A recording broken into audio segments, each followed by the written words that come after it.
এই সিদ্ধান্ত মন্ত্রিসভার, চাইলেই যেন সব পাওয়া যায়। আবদার রঘুরাজ ঢের হয়েছে, ওদেরকে এখান থেকে যেতে বলুন আর উজির সাহেবকে কথা বলতে দিন। শান্ত হ বিষ্ণুরাম। অবশ্য তুমি এখন কি করে এবার শান্ত হবে?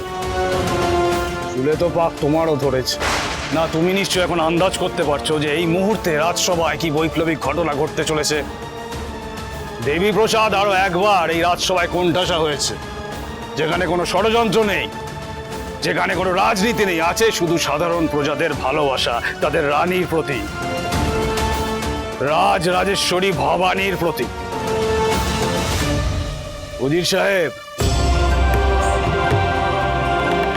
একেই তো জনমত বলে, কি বলেন? এবার আপনার অভিজ্ঞতা, আপনার নিরপেক্ষতা এবং আপনার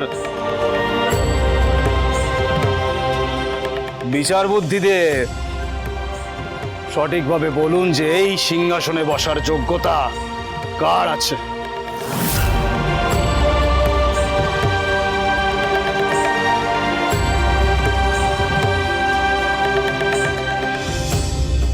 রঘুরাজা, আমার কিছু কথা আছে। এ মাইয়া মানুষেরা জগৎ সংসারের এরা কি বুঝে কোন দেই? দল পাকাইতেছে, কথা কান একেবারে পরিষ্কার। এজন্য মাইয়া, তাই আর এক মাইয়ারে সিংহাসনে চাইতেছে, কিন্তু অগ স্বামীরাও কি তাই চায়? এই কথা কান জানেন কি কইরা? এই একই চিন্তা কিন্তু আমার মাথাতেও এসেছে রঘুরাজ। আমরা আমাদের স্বামীদের বোঝাবো, জানাবো আমাদের রাজরানী আমাদের উন্নতির পথ। যে রক্ষা করে এই সিংহাসন তো তারই হওয়া উচিত। আমাদের মান সম্মান রক্ষা করেছে রাজরানী ওই ফৌজদারের হাত থেকে। আমাদের মাফ করবেন সবার সামনে এই কথাগুলো বলার জন্য। দেবী প্রসাদ মৈত্র বাইজি নাচের আসর বসান বারংবার। তিনি থাকলে নারীদের মান সম্মান বলে কিছু থাকবে না, এই ব্যাপারে আমরা নিশ্চিত। অল্প সময়ের শাসনকালেই তিনি প্রজাদের দিয়ে খাজনা বেশি নিয়েছেন। আমাদের সমস্যা শোনার বদলে তিনি তার নিজের আদেশ আমাদের উপরে চাপিয়ে দিয়েছেন। তাই অল্প সময় শাসনকালে আমরা এটা বেশ টের পেয়ে গেছি তিনি অযোগ্য এই সিংহাসনের জন্য। আর আমরা রোজ দিন রাজরানীর আসার অপেক্ষায় আছি। আমরা রাজরানীকে এই সিংহাসনে দেখতে চাই। তার আগে অবধি আমরা এখান থেকে যাব না, কিছুতেই যাব না। সবাই বলো, জয় রাজরাজেশ্বরী রানী ভবানীর জয়। জয় রাজরাজেশ্বরী ভবানীর জয়। জয় রাজরাজেশ্বরী রানী ভবানীর জয়।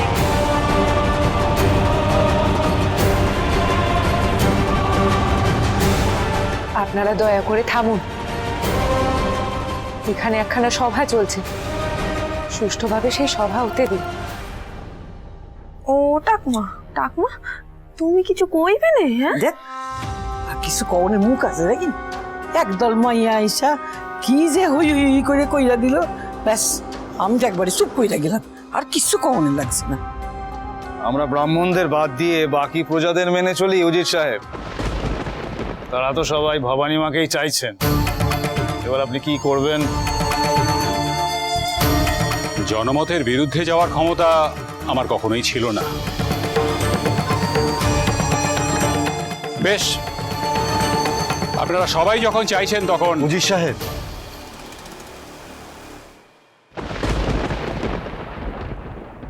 এটা কিন্তু ভুল হচ্ছে। আমায় ক্ষমা করবেন ছোট হুজুর।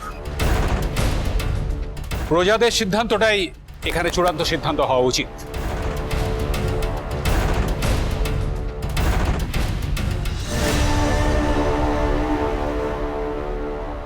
ভবানী মা, এসো। নাটোরের সিংহাসন আজ থেকে তোমার।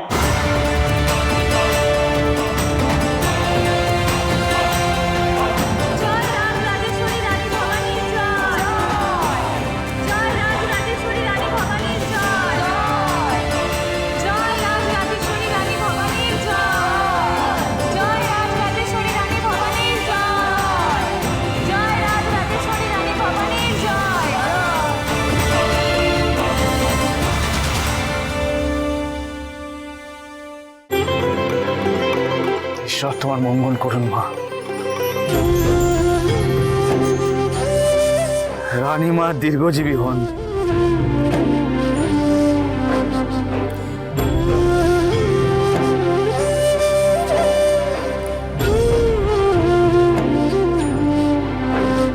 শুভেচ্ছা রইল।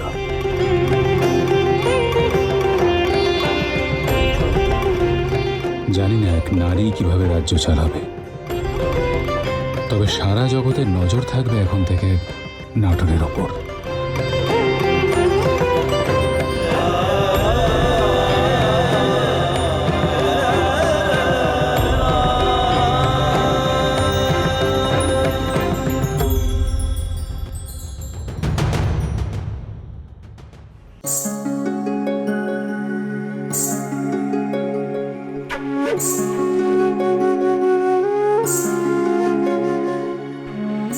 মা, এই সব তোমার কৃপা, তোমার করুণা। তোমার এই আশীর্বাদী ফুলের জোরে আজ এসব সম্ভব হয়েছে। মহারাজের ইচ্ছা আমি রাখতে পেরেছি। এত মহিলা, এত নারী, তারা যে আমায় ভরসা করেন আমি তো জানতামই না। আমি এক মনে আমার দায়িত্ব পালন করে গেছি। ভবিষ্যতেও যেন আমি তাই করতে পারি। মা, আমায় আশীর্বাদ করো, আমায় শক্তি দিও, যাতে আমার উপর যে গুরু দায়িত্ব সঁপে দেওয়া হয়েছে তা আমি প্রাণ দিয়ে হয়েও পালন করতে পারি। কিন্তু মা, থেমে থাকলে চলবে না। প্রমাণের সন্ধান করতেই হবে, আমায় খুঁজে বার করতেই হবে। মহারাজের এই অকাল মৃত্যুর পেছনে কে বা কারা ছিল, এই রহস্য যতক্ষণ না উদ্ঘাটিত হচ্ছে আমি মহারাজের মৃত্যুর কারণ প্রকাশ্যে আনতে পারবো না। আর আমায় তা করতেই হবে। জানতেই হবে এত ভালো একজন মানুষকে কে হত্যা করেছে, কেন করেছে। আমি জানি অনেকেই খুশি নয় যে আজ আমি সিংহাসনে বসেছি। অনেকেই আমার বিরুদ্ধে অভিসন্ধি গড়ে তুলবে। না, পথে কাটা ছড়িয়ে রাখবে, কিন্তু আমি থামবো না। আমায় আশীর্বাদ করো, আমি যেন নাটোরকে রক্ষা করতে পারি। আমায় রক্ষা করো।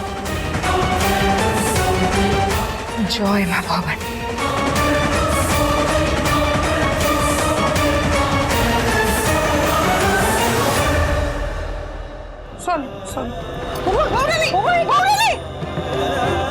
জয় মা ভবানী, জয় মা ভবানী।